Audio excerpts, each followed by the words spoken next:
इस लड़ी में काफी काम बाकी है। उस आदमी ने कहा। केशव अभी कुछ जवाब दे ही पाता था कि उसे किसी के कदमों की आहट सुनाई दी। वह और कोई नहीं था, महल का पहरेदार था।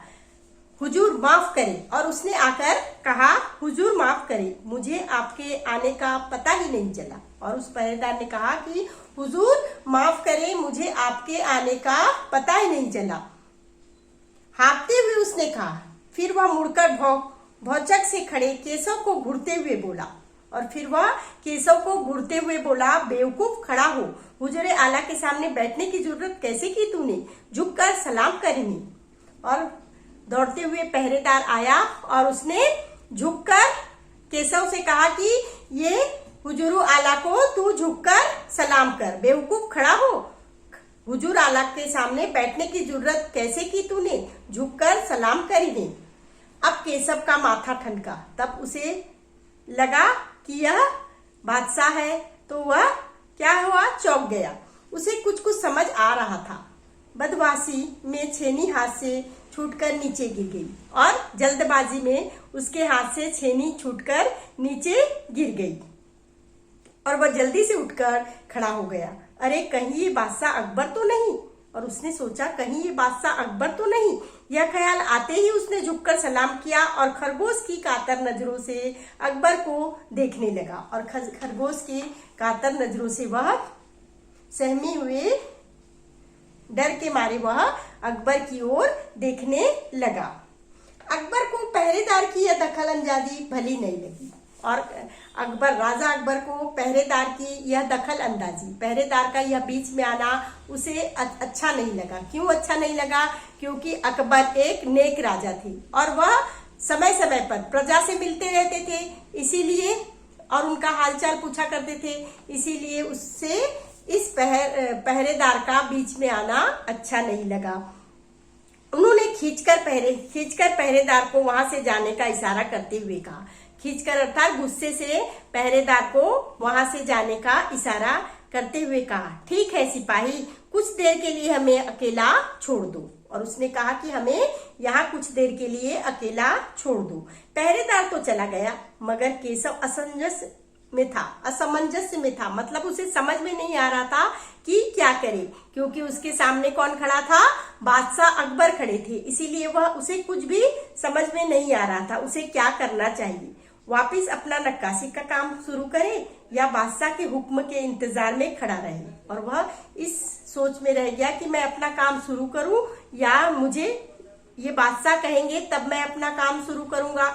यह सोचते हुए वह खड़ा रहा। दिल तो उसका अभी भी धक धक कर रहा था, अभी भी उसका दिल धक धक कर रहा था।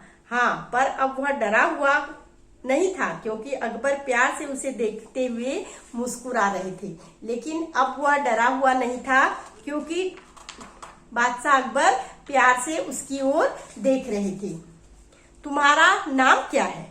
अकबर ने नरम आवाज से पूछा। और अकबर ने नरम आवाज से पूछा कि तुम्हारा नाम क्या है? केशव, उसने नपातुला जवाब दिया। और उसने थोड़े से ही शब्दों में कह दिया कि केशव, क्या तुम मुझे नक्काशी करना सिखाओगे?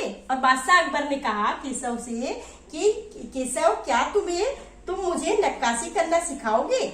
उलझन में पड़े केशव ने तुरंत सिर हिला दिया। और वह उलझन में था कि बादशाह अकबर उसके सामने खड़े हुए हैं और उसने सिर हिला दिया। तब तो तुम्हें मेरे लिए हथौड़े और छेनी का भी इंतजाम करना होगा। और उसने कहा कि तब तो तुम्हें मेरे लिए छेनी और हथौड़े का भी इंतजाम करना होगा। केशव फुर्ती से अपने पिता के पास भागा गया और उनका छेनी हथौड़ा उठाकर उल्टे पांव लौट आया। और वह दौड़ते हुए घर के अंदर गया और अपने पिता का छेनी हथौड़ा उठाकर वापस आ गया। दोस्ताना अंदाज में अकबर केशव के पास जमीन पर बैठ गए और पास में पड़े पत्थर को खींचते हुए बोले, और दोस्ताना अंदाज में, जैसे कि वह उसके दोस्त हो, उस अंदाज में वह बोले, ठीक है, अब बताओ कि मुझे क्या करना है। और उसने कहा कि अब बताओ कि मुझे क्या करना है। केशव ने संदेह भरी नजरों से अकबर की ओर देखा और संदेह भरी नजरों से डर के मारे अकबर की ओर देखा। हुजूर, क्या आप यह सब करेंगे? और उसने कहा कि हुजूर, क्या यह सब आप करेंगे? क्यों नहीं, मुझे तो विश्वास है कि मैं सीख ही लूंगा। और उसने कहा कि मुझे विश्वास है कि मैं सीख ही लूंगा। नहीं नहीं, मेरा मतलब ये नहीं था। केशव सकपका गया और उसने कहा कि नहीं नहीं, ये ऐसा मेरा मतलब नहीं था, और वह हड़बड़ा गया। दरअसल मैं कहना चाहता था कि आप इतने बड़े बादशाह हैं, ये ठीक नहीं लगता।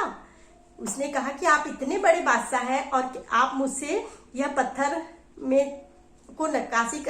पर नक्काशी करना सीखेंगे, यह अच्छा नहीं लगता। उसने कुछ अनमने भाव से कहा। और किसने कहा? केशव ने बादशाह से कहा कि क्या आप यह काम सीखेंगे?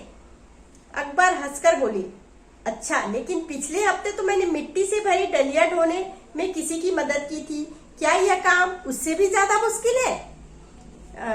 बादशाह अकबर ने कहा कि पिछले हफ्ते तो मैंने मिट्टी से भरी हुई डलिया उठाई थी और किसी की मदद की थी, तो यह काम क्या उससे भी कठिन है? केशव अभी भी असमंजस की स्थिति में था।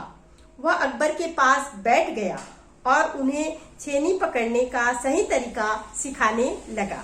फिर जैसे कि केशव के पिता ने उसे सिखाया था और जैसे उसके पिता उसे सिखाते थे, वह बादशाह अकबर को वैसे ही सिखाने लगा। उसने कोयले के टुकड़े से पत्थर पर लकीरें खींचकर एक आसान सा नमूना बनाया और गंभीरता से कहा, और कोयले से पत्थर पर एक नमूना अर्थात एक डिजाइन बनाई और उसने गंभीरता से बादशाह अकबर से कहा, देखिए, सिर्फ इन्हीं लकीरों को बहुत ध्यान से तराशना।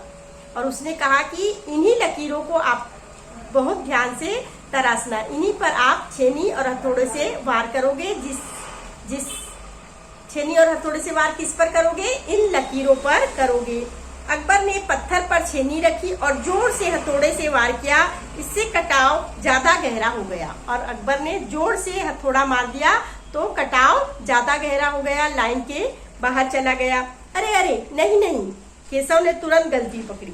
हथौड़े को आहिस्ता से मारना। और उसने कहा कि हथौड़े को आहिस्ता से मारना, ऐसे। और उसने उसे मारकर दिखाया। उसने करके दिखाया। और हाँ, अपनी आंखें थोड़ी मीच कर रखे, वरना किरचे उड़कर आंखों में चली जाएगी। और उसने समझाया कि जब आप पत्थर हथौड़े से मारोगे तब अपनी आंखें थोड़ी बंद कर लेना, क्योंकि छोटे छोटे पत्थर के टुकड़े उड़ेंगे। अकबर मुस्कुराए और कहा कि जी हुजूर। और अकबर मुस्कुराकर उसने कहा कि जी हुजूर।